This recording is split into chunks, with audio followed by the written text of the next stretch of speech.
પશ્ચિમ બંગાળ જ્યાં વર્ષોથી ટીએમસી એટલે કે મમતા બેનર્જીનો દબદબો રહ્યો, ત્યાં હવે ભાજપે રાજકીય જમીન મજબૂત બનાવી અને જીત પણ મેળવી છે.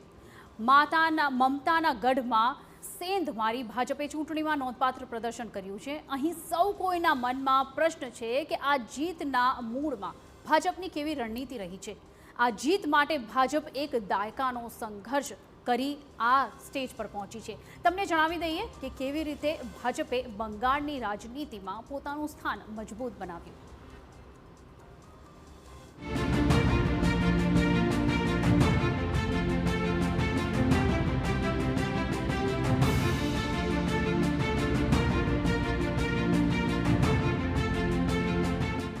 પશ્ચિમ બંગાળમાં ભાજપની આ સફળતા એક દિવસમાં નથી મળી. છેલ્લા 10 વર્ષથી પાર્ટીએ જમીની સ્તરે સંગઠનને મજબૂત બનાવ્યું.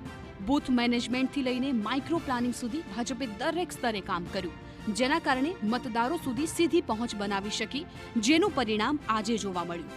સૌપ્રથમ ભાજપની જીતના કારણોની વાત કરીએ તો મજબૂત બૂથ મેનેજમેન્ટ, કેન્દ્ર સરકારની યોજનાઓનો લાભ, હિન્દુ મતદારોને પોતાની તરફ કર્યા, સ્થાનિક નેતાઓની અસરકારક ભૂમિકા, મમતા સરકાર સામે એન્ટી ઇન્કમ્બન્સી, યુવાનો અને નવા મતદારોમાં ભાજપનો પ્રભાવ.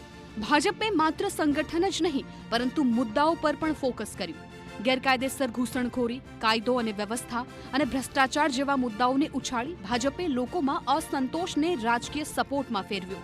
મમતાના ગઢમાં સેંઘ મારવા માટે ભાજપે સ્ટ્રેટેજી બદલાવી, સ્થાનિક ચહેરાઓને આગળ રાખ્યા અને પ્રચારમાં રાષ્ટ્રીય નેતૃત્વ સાથે સ્થાનિક મુદ્દાઓને પણ મહત્વ આપ્યું.